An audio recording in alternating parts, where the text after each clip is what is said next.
at midnight in the hanging tree. Welcome to Strange Things, broadcasting from the Raimundo Rios Mayo Library in Arkansas. And welcome to the show. I'm Chris James, your host. If you tuned in right at 5 o'clock, you may have been wondering where we were. We were battling a few technical difficulties, but we managed to get them hammered out. So, here we are with Strange Things, March 25th, 2017, season number 2, episode 12. Tonight, we're going to be talking about quackery. If you're wondering what quackery is, it's some things that people have come up with in the form of medicine that, well, they just weren't what they claimed to be. Modern medicine has come a long way. Maybe not as far as some folks would like, but still, looking back on some of the past attempts at healing, I'm surprised anyone has survived. Tonight, we'll be going over a few of the bizarre things and ideas that took root only a short time ago. I usually try to go over the details in chronological order, but tonight, I'll just run down the list in the same order I found it. Since phrenology was the idea that got this show started, we'll be starting with it. Phrenology got started right around 1800 and took... my clock's not working. Yeah, my clock is working. It didn't look like it. Anyway, get started again. Phrenology got started right around 1800 and took the world by storm. It was derived from the idea that you could tell what a person's inner personality was by examining the bumps and depressions on a person's skull. The examiner would run his fingers over the subject's skull and then, using a chart, determine everything there was to know about the subject. The overall size and shape of the skull was used to figure out if a person was a criminal or not. Police agencies all over Europe and the United States began looking at people's skulls as a means of getting a conviction. 1863, Samuel Clemens became interested in phrenology, not as a science, but as a scam. He was traveling in Europe and stopped into a phrenology clinic to see just what they could find out about him. Fowler, the phrenologist, spent time looking and feeling and declared Mr. Clemens had an extraordinary bump over his courage gland. He was a giant amongst men when it came to his daring and audacity. But then on the other side of his head was a bump that was over his cautionary gland. This was so big that it canceled out all the resolution being pumped out by his courage gland. The worst thing found was a depression in Mr. Clemens' skull that resulted in him having absolutely no sense of humor whatsoever.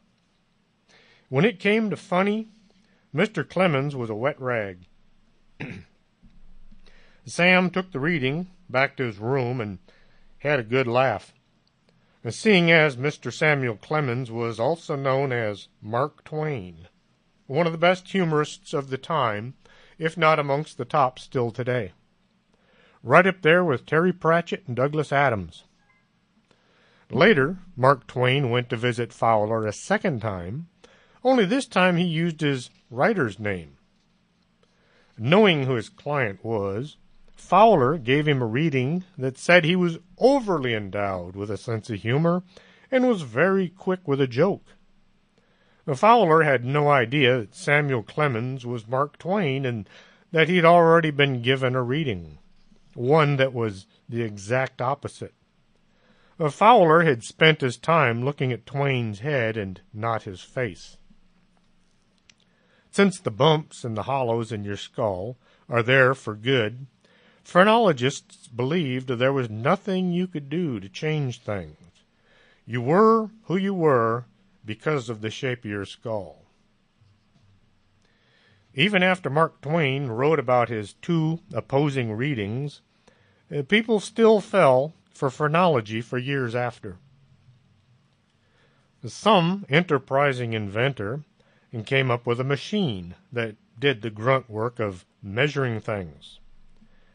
Psychography was built in 1905 and sent out into the world to allow people to be accurately measured to find out what their greatest strengths were as well as their greatest weaknesses.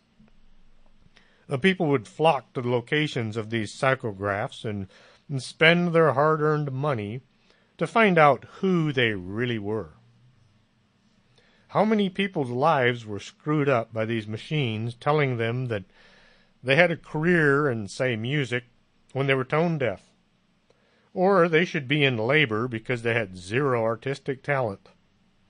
All these things were diagnosed by bumps on your head and a machine.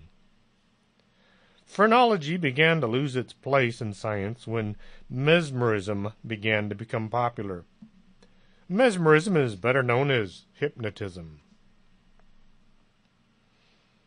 Now, the year was 1914. There you are when you discover you have an inner problem. Constipation or diarrhea. Maybe you're feeling down and you can't concentrate at work.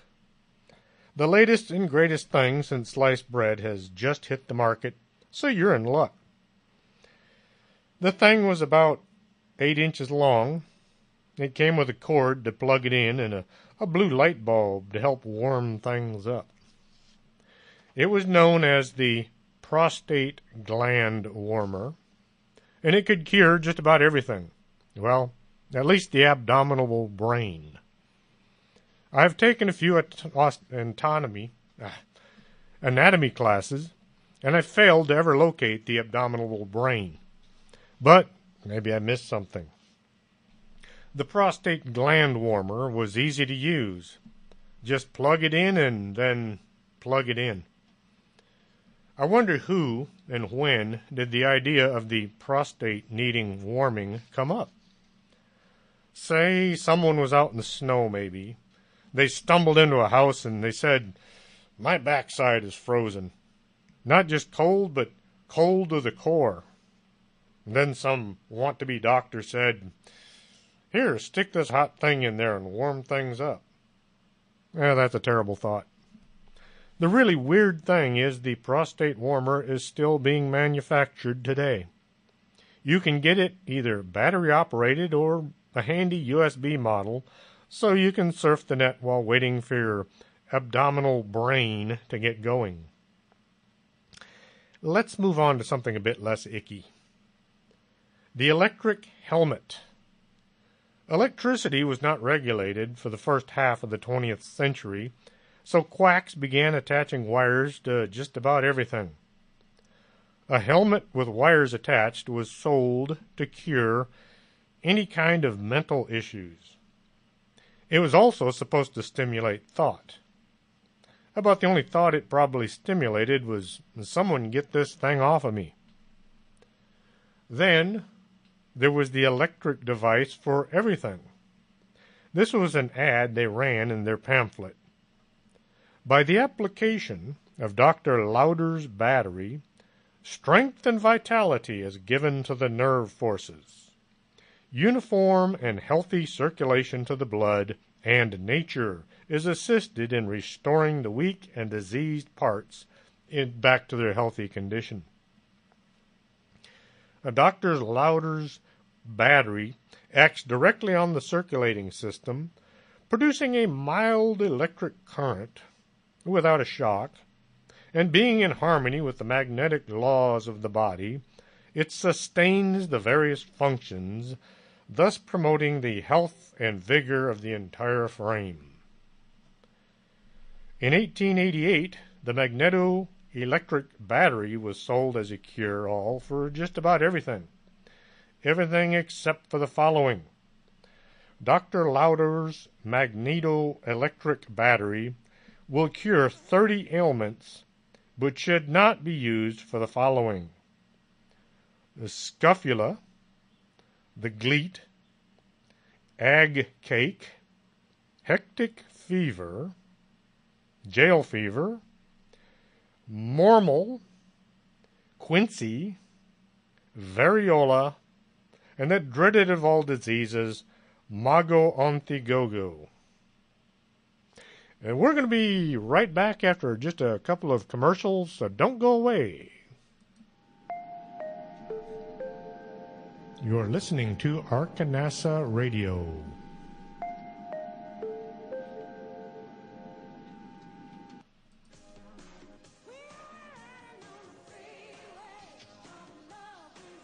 Do you have skin? Would you like to take better care of it? Call Lourdes James, independent beauty consultant, and set up an appointment. Call 723-3019.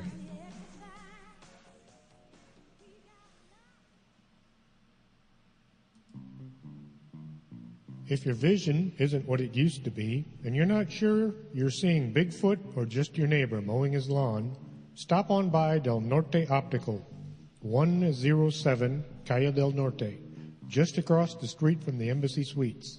You should be able to see what you're looking at.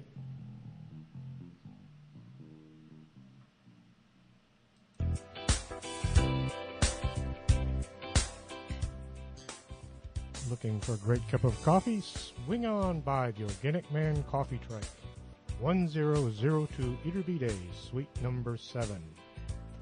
Not a coffee drinker? They have hot chocolate, hot tea, and sometimes muffins and cookies. It's a great place to meet your friends for a conversation or curl up in the corner with a good book. The Organic Man Coffee Truck. Life is too short to drink bad coffee.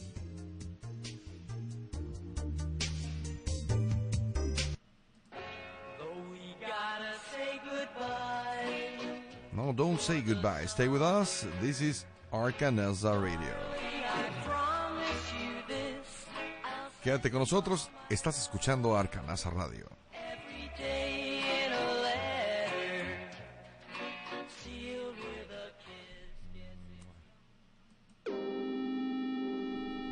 You're listening to Strange Things with Chris James. And welcome back to Strange Things. Tonight we're talking about some bizarre medical devices that have come up over the years. Just before the commercials, we were talking about Dr. Lauder's magnetic electric battery. The manual for this battery has a warning in it. It says, warning, remove Dr. Lauder's magneto-electric battery before bathing. As far as I could find, there were no reported deaths from using the magneto-electric battery, but then they wouldn't exactly advertise that, would they? Now, should you be suffering from chest pain back in 1919, there was no need to go see the doctor. All you needed was the Electreat mechanical heart. This cure-all device was patented by Charles Willie Kent in 1919 and was supposed to relieve chest pain, improve circulation, regulate internal organs, as well as treat just about any ailment you could come up with. The device was one of the first transcutaneous electrical nerve stimulators. Today we know them as TENS units.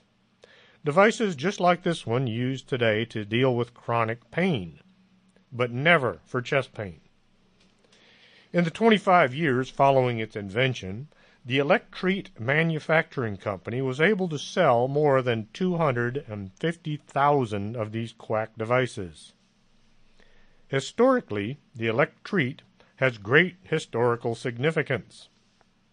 Charles Kent was the first person to be taken to court for the mislabeling of a medical product under the Food, Drugs, and Cosmetic Act of 1938. This was the first law passed by U.S. legislators to combat quack medical devices and false advertising. Keat was taken before the judge in 1947 and then again in 1950, where he was given a verdict of guilty for making false and misleading statements about the medical effects of his product. During his trial, Keat was asked about the battery used in his device. And Keat said, "There are 10,000 batteries and no two are alike." When asked to explain the workings of an electrical transformer, he replied, "I am not a walking dictionary.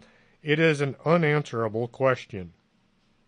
And finally, when asked if he had used the electrete himself, the medically ignorant Keat replied, "Yes, sir, for menopause." You won't find the electrete being sold at Walmart anytime soon. Then there's the plain old mechanical heart, which was supposed to relieve pain, asthma, constipation, indigestion, just to name a few of its wonders. If you bought the hairbrush attachment, it was also supposed to stimulate hair growth. The mechanical heart was a battery-operated tube that looked like a long flashlight that you rubbed over whichever part of your body was in need of repair. No vibration, no shock, nothing. It mostly just cost money and collected dust in a drawer. In the 1920s, the Inaco was an electric belt developed by Gaylord Wilshire after his career in politics. Just like today, there were politicians who thought they were doctors. Wilshire had zero medical training, but he came out with the electric belt as a cure for most diseases, including cancer, diabetes, tuberculosis, arthritis, neuritis, and insomnia. It came with a handy plug so you could attach yourself to any outlet and then sit back and let the electricity improve your health, as it stimulated the production of red blood cells. It amounted to a coil of wire that ran around your midsection, and it was encased in a leather belt. Wilshire died from one of the diseases that his belt was supposed to cure. The electroller came to us from a Czechoslovakian inventor. It consisted of a metal handle that had two rubber wheels that would be rolled over the patient's skin. Electricity was delivered to the patient at a sizable rate. The device was likened to a modern-day stun gun or taser. I imagine people claimed to get better as a means to get away from the shocker. There were still a lot of folks living in locations without electricity. The inventors of Quackery didn't want them to feel left out, so they came up with some manually operated devices. One was called the lung paddles.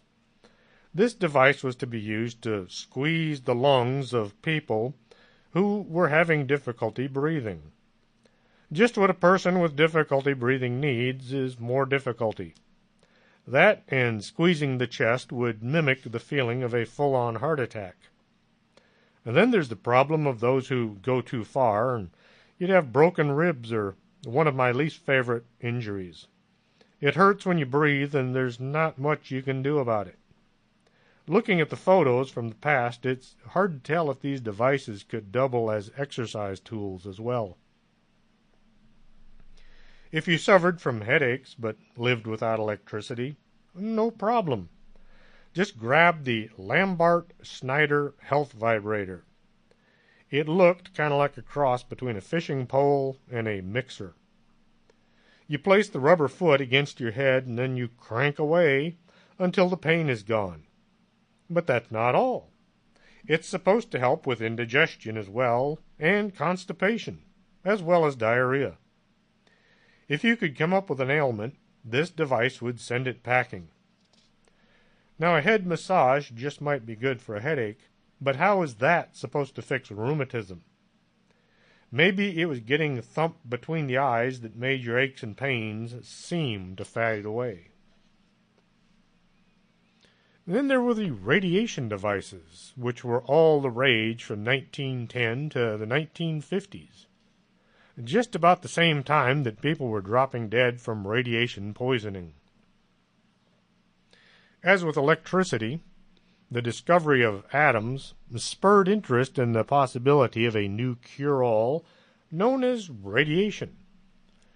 Water jars with such catchy names as the Revigator, the Radium Spa, and the Zimmer Emanator were manufactured with low levels of radiation, which was passed into the drinking water.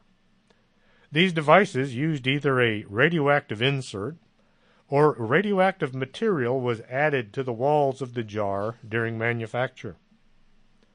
Other products used the term radioactive, sprouted up, like Degnan's radioactive solar pads, which were supposed to use sunlight to enhance the radioactivity. The radio indoctrinator was an expensive credit card-sized device containing radium-soaked material that was to be worn at night underneath the patient's scrotum to aid sexual function. It cost $150 back in 1924.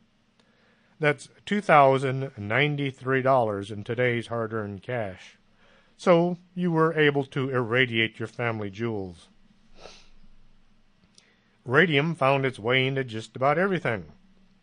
Chocolate bars produced by the Burke and Braun Company were manufactured with radium to give them healthful invigoration. The radium scope was said to allow folks to watch thousands of tiny worlds being destroyed. Particles of radium would be blasting away while you held the scope up to your eye. It glowed in the dark, so it could also be used as a nightlight. Only 50 cents by mail order, just what every kid should have. The Thoradia was a toothpaste sold that was supposed to help cure any dental problems using radium. This stuff would make your teeth sparkle as your mouth was irradiated. The manufacturers claimed it Dr. Curie as an inventor. This was supposed to make people think it had something to do with Madame Curie, who had discovered radium, and she also died from radiation poisoning. Ah, but why stop with just your teeth? How about some radium-enhanced makeup to give your skin that unhealthy glow? Nothing says beauty like skin cancer. And long before Viagra was around, if you were lacking in the manly parts, you could buy radium suppositories. Nothing will enhance your love life as much as shoving a radioactive pill up your backside. I have to wonder, did this make their poop glow in the dark? I tried looking on the internet, but I couldn't find any one that would admit to it. We can only guess. From 1917 to 1926, the U.S. Radium Corporation employed young women to paint the hands and the numbers on watches with radium. This way you could read the time in the dark. The women working the assembly line were never told the substance might just be harmful. 70 women worked mixing radium with glue and painting the watches. They were told in order to get a really good sharp point on their paintbrush, they should use their lips to work the radium-soaked tip into a nice point. Not knowing any better, some of the women used the radium to paint their fingernails. This must have looked really cool, glow-in-the-dark fingernails. The first public inkling of any problem with radium came as a result of the 1927 lawsuit filed by Grace Fryer. Grace had started working at the U.S. Radium Corporation factory in New Jersey in 1917.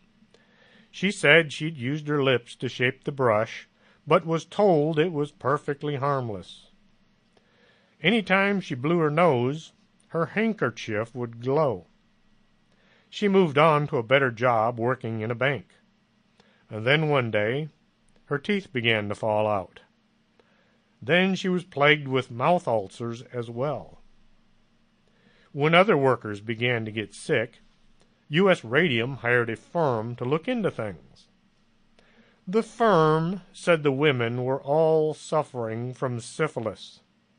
After all, the symptoms were kind of the same. Memory loss, skin lesions, brittle bones that broke easily. This was a smear campaign to keep the company from looking bad. Make the victims look bad instead. It took a lot of fighting in court before the owners of U.S. Radium were found in errors. The women received some compensation, and the practice of using their lips to shape the brushes was stopped. All the open containers of radioactive material were moved to a safer location. Watches and clocks continued to be painted with radium up until about the 1960s. Now for something rather unusual. May Keene, one of the last radium girls, died at age 107. Mabel Williams, another one of the radium girls, died at the age of 104. Could the radium have anything whatsoever to do with these women's longevity? The last I was able to find, there were other women who worked with radium who also died at very advanced ages. It's time to buy some new shoes, and you want to get a good fit. The shoe-fitting fluoroscopes were showing up all over the place in the 1920s. They went by a variety of names, from the X-ray shoe fitter to the petoscope and the footoscope, but they all did the same thing. They showed you your foot inside the shoe. That's right, just like Superman, you now had X-ray vision. You could stand there and look at the bones in your foot as the fluoroscope irradiated your body. A shoe-fitting fluoroscope was a metal construction covered in finished wood, stood approximately 4 feet high, and it was kind of shaped like a column, with a ledge and an opening where the customer would then place his or her foot in the opening provided while remaining in the standing position, looking through a viewing porthole at the top of the fluoroscope down at the X-ray view of the foot and shoe. There were 2 other viewing portholes on each side, enabling the parents and a sales assistant to observe the toes being wiggled to show how much room for the toes there were inside the shoes. The bones of the feet were clearly visible, as was the outline of the shoe, including the stitching around the edges. With that happy note, we're going to take a brief pause and play a couple of commercials. We'll be right back after this, so don't go away. You're listening to Arkanasa Radio.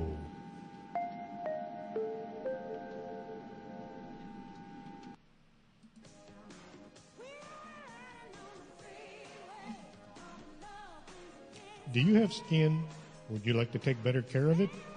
Call Lourdes James, independent beauty consultant, and set up an appointment.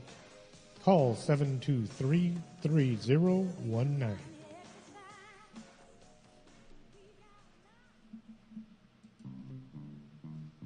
If your vision isn't what it used to be, and you're not sure you're seeing Bigfoot or just your neighbor mowing his lawn, stop on by Del Norte Optical, 107 Calle del Norte, just across the street from the Embassy Suites. You should be able to see what you're looking at.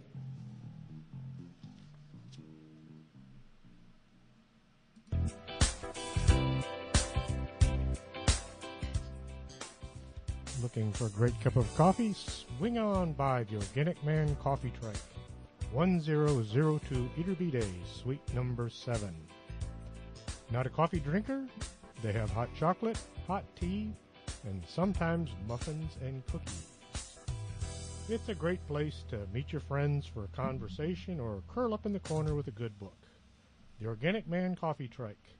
Life is too short to drink bad coffee.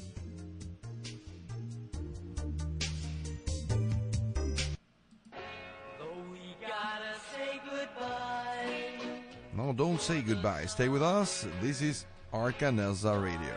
I promise you this, I'll Quédate con nosotros, estás escuchando Arkansas Radio. Every day in a letter, sealed with a kiss. You're listening to Strange Things with Chris James.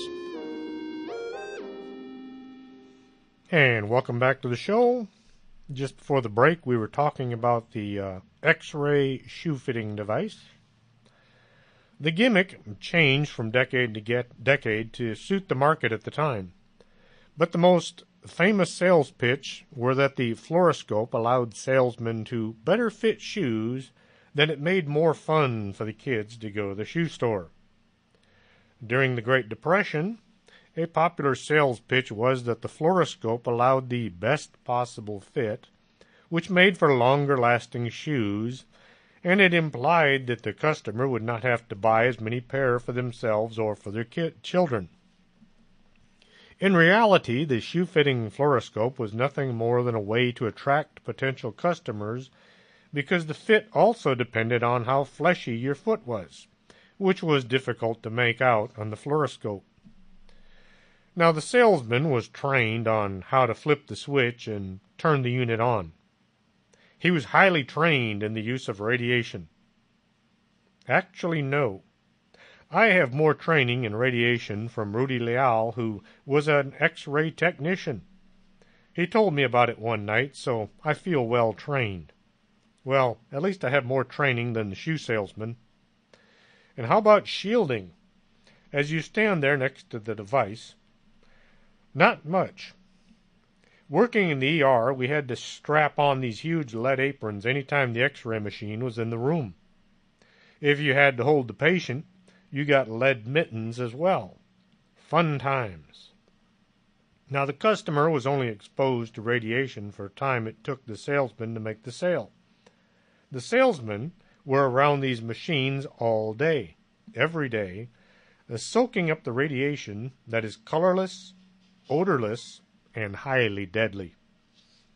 Over the years, a few salesmen died from unusual causes, and one had to have parts of his body cut off.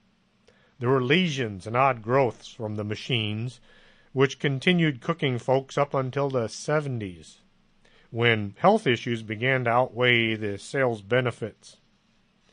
You can still buy a fluoroscope if you want. I've seen them on eBay. However, the radioactive parts have all been removed. Really, do you want radiation leaking out all over your house? Back in the days of sailing ships and world conquest, most countries counted their navies as their greatest assets. Huge ships packed with men, all ready to sail on the tide in order to do the king or the queen's bidding. These kings and queens also had their armies that were sent to far and distant lands where they met with unusual and interesting people with different and interesting cultures and then killed them. Men being men, they tended to run wild any time they were given a minute of leave or any time they were in port. This led to the advance of diseases that were easily spread from one to another. These diseases were associated with the planet Venus because Venus was associated with women. Thus the term venereal disease came into being. One particularly nasty little bug was known as syphilis. Paracelsus, from 1493 to 1541, was a Swiss-German philosopher, physician, botanist, astrologer, and general occultist. He promoted the use of mercury for all kinds of health issues. Some medications would be drank, while others were rubbed on any skin lesions or injected into the bloodstream. A patient undergoing the treatment was secluded in a hot, stuffy room and then rubbed vigorously with the mercury ointment several times a day. The massaging was done near a hot fire, which the sufferer was then left next to in order to sweat. The heat would vaporize some of the mercury, which was then inhaled. This process went on for weeks, sometimes months or more, and would later be repeated if the disease persisted. Other toxic substances, such as vitriol and arsenic, were also employed, but their curative effects were equally in doubt. Mercury had terrible side effects. When you watch TV and there's a drug ad, this is what the announcer says in a very low and fast voice. May cause neuropathies, kidney failure, severe mouth ulcers, loss of teeth, as well as death. Many patients died of mercurial poisoning rather than from the disease itself. Treatment would typically go on for years, and it gave rise to the saying, "A night with Venus and a lifetime with Mercury." Oddly, most of the destruction caused by syphilis, such as nerve damage, skin lesions, ulcerations, and dementia, were also the side effects of using mercury as a treatment. That was the thinking for centuries. When mercury was used to treat pretty much anything and everything, a scraped knee, just rub a little mercury on it, having problems with irregularity, forget fiber, time to take some mercury up in there. If you lived more than 100 years ago, you simply weren't considered healthy if you weren't leaking silver from at least one orifice. Mercury, as we now know, is toxic as chlorine gas. Symptoms of mercury poisoning include chest pain, heart and lung problems, coughing, tremors, violent muscle spasms, psychotic reactions, delirium, hallucinations, suicidal tendency, and death. It is a testament to just how cool a substance mercury is that doctors kept trying to cure people with it for 1,000 years, after everyone who had ingested it had dropped dead. This is right there under insanity. Insanity is when you keep doing the same thing, expecting different results each time. If 100 patients took the medication and it killed them, why would you think the next one might survive? But mercury looked neat, and it had a pretty sexy name. There was a silver lining, though, as it helped to fight the spread of STDs. Mercury was used as a cure for syphilis, and to its credit, the cure usually resulted in one less person with syphilis in the world.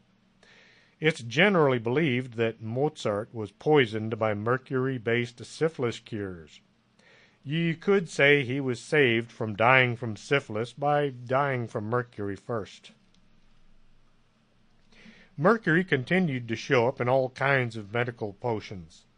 Mercurochrome had mercury right there in its name. Just dab a bit on a cut, and voila, no more infection. You did have a bit of mercury flowing through your veins, but still, hey, modern medicine. I was quite surprised to find that Mercurochrome is still on the market. You can buy it from Amazon.com if you don't value your health. 1999, following up on the FDA evaluation and pursuant to its authority, the House Committee on Government Reform initiated an investigation into the dangers of exposure to mercury through vaccinations. The investigation later expanded to examine the potential danger posed through exposure to mercury in dental amalgams. If you had silver in your teeth, you had mercury in there as well. A primary concern that arose early in the investigation of vaccine safety was the exposure of infants and young children to mercury, a known toxin, through mandatory childhood immunizations. This concern had been raised as a possible underlying factor in the dramatic rise in rates of late-onset autism. The symptoms of autism are markedly similar to those of mercury poisoning. Significant concern has been raised about the continued use of mercury in medical applications decades after the recognition that mercury could be harmful, especially to those of our most vulnerable population, children. July 2000, it was estimated that 8,000 children a day were being exposed to mercury in excess of federal guidelines through their mandatory vaccines. Rather than acting aggressively to remove thimerosal, or mercury, from children's vaccines, the FDA and other agencies within the Department of Health and Human Services adopted an incremental approach that allowed children to continue to be exposed to ethyl mercury from vaccines for more than 2 additional years. In fact, in 2001, the Center for Disease Control and Prevention refused even to express a preference for thimerosal-free vaccines, so they were still willing to poison kids, all in the name of drug sales, keeping America safe through mandatory poisoning. Back in the 19th century, people had found the sound of crying kids somewhat annoying. I still find it annoying. Kids, really small kids, going through something called teething, which is when the teeth try to force their way through the gums for the very first time. Just a little painful. What can you do? Well, you go see the pharmacist and you pick up a bottle of Children's Soothing Elixir. Just a glass or two and Junior will sleep like a, baby. If a little is good, I'll bet a lot is better. That way he'll sleep through the night, and maybe part of tomorrow as well. The children's medications tended to contain either morphine or cocaine. A little cocaine works as a depressant, whereas a lot is a stimulant. Since Junior will be going through teething for a while, be sure to lay in a good supply. You don't want him to have any problems.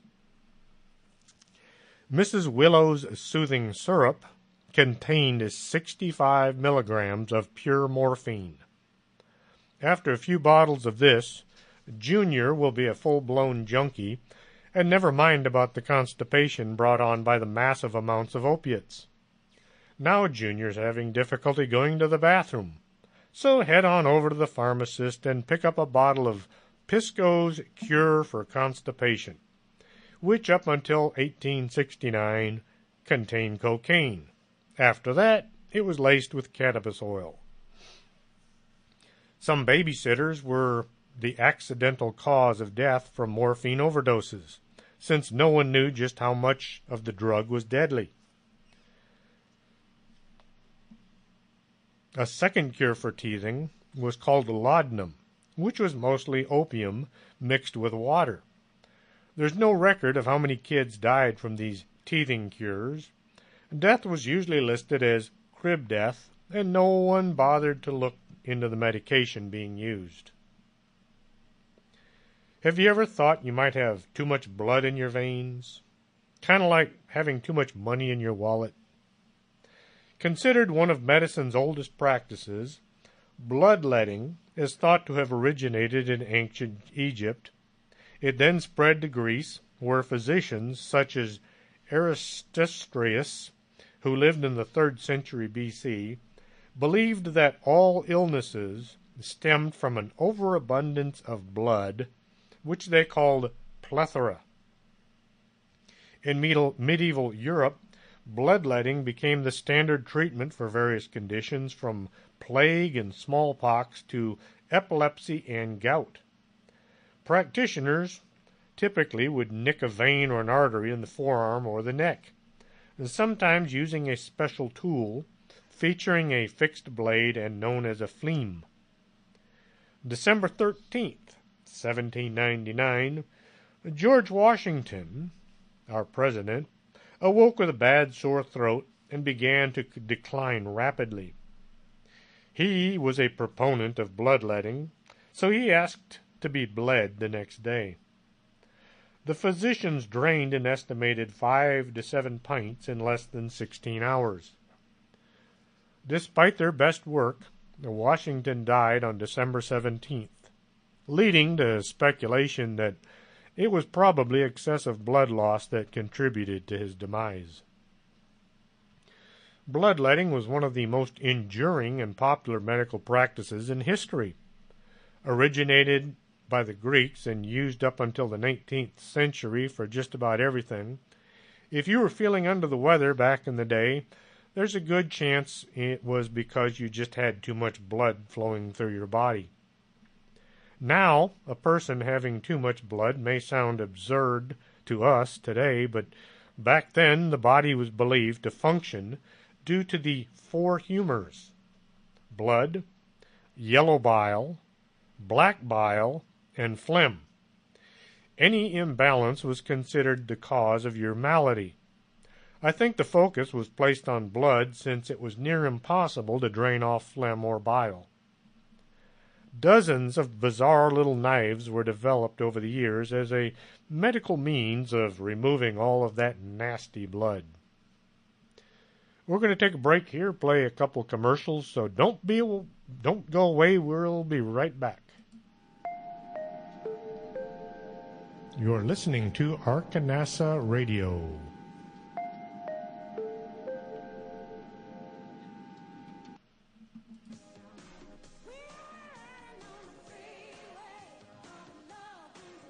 Do you have skin? Would you like to take better care of it? Call Lourdes James, independent beauty consultant, and set up an appointment. Call 723-3019.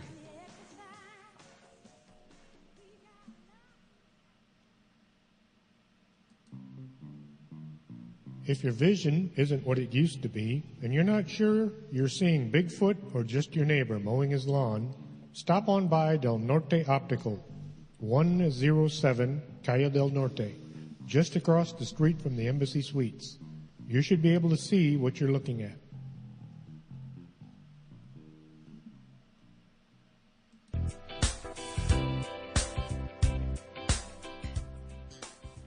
Looking for a great cup of coffee? Swing on by the Organic Man Coffee Truck, 1002 Iturbide, suite number 7.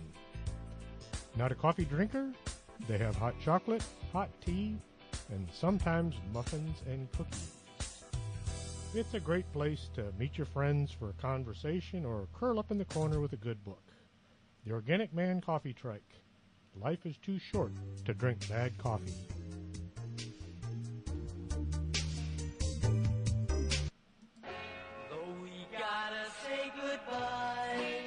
No, don't say goodbye. Stay with us. This is Arkanasa Radio.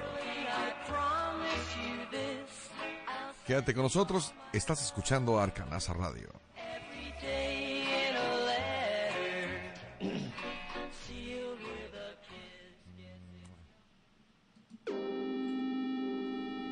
You're listening to Strange Things with Chris James. And welcome back to the show. I hope nobody's focusing too much on those radioactive suppositories. That's got to be one of the sickest things I've heard in a while. Okay, getting back to these weird medical devices and cures. Weight loss has been on people's minds for about as long as there have been mirrors.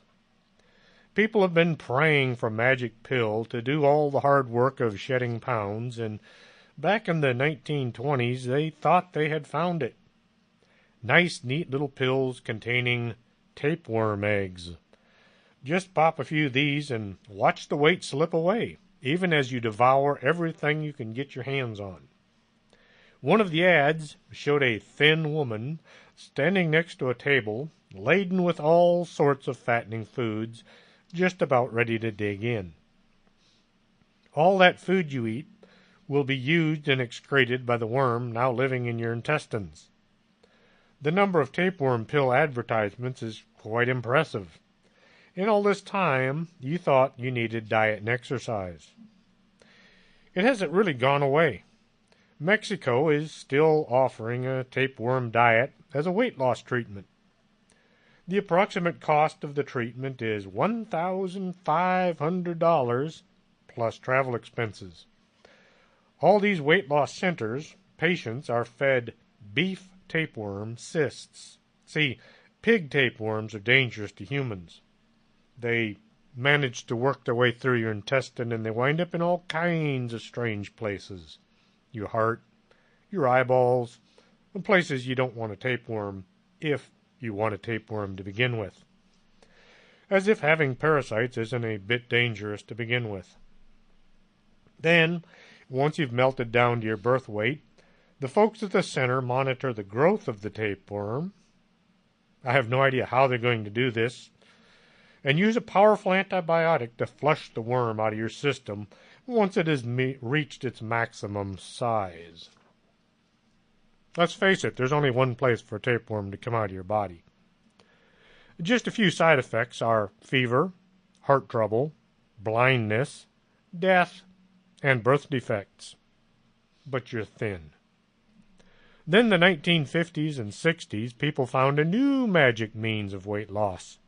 Diet pills became very popular, and folks began eating them up and shedding the pounds.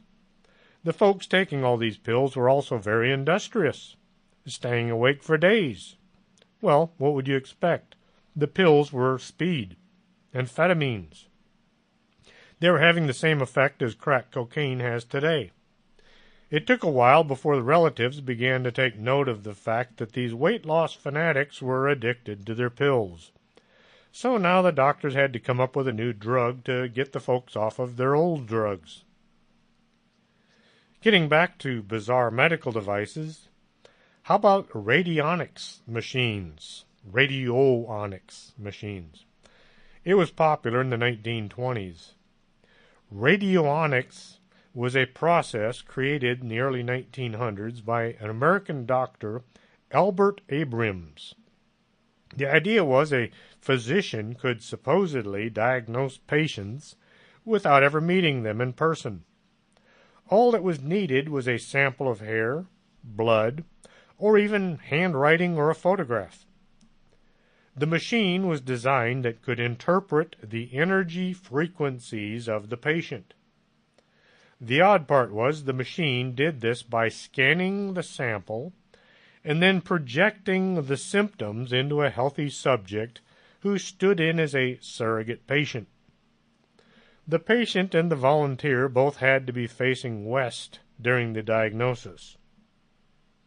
The volunteer would be examined as the illness or the malady were his instead of the patient's. Once the healthy volunteer was examined, the doctor would know what was wrong with the patient that he had never seen. The doctor could then advise on the treatment plan, which was sent off to the patient along with the bill. Not to be outdone, someone came up with the radio disease killer. This sounds so much like an episode of MST3K, it should have been one. The radio disease killer is one of the early radionics clones meant to be used as a home treatment device. It has a vast assortment of electrical switches and a large diameter wire coil similar to other radionics instruments. There's a toggle switch labeled Patient Phone, which causes a simple buzzing in the phone position. A push-pull switch labeled Interrupted or Steady causes the three colored lights to flash. The red, green, and blue lamps are each located behind one of the three letters, R, D, and K, on a perforated plate panel, and the effect of these large glowing letters in the darkened room must have been impressive to the patient who thought medical treatment was happening. There were two identical 4-pin vacuum tubes and a circular wire coil. You could increase the voltage by turning a knob. That way, even more of nothing could take place. I couldn't find any reference to the price tag on this baby, but with all those switches and flashing lights, I'll bet it wasn't cheap. And speaking of radios, someone came up with radio pads. These foot pads would actually connect to the radio with the intention of using the radio waves traveling up through the soles of the feet to improve blood flow and heal scar tissue.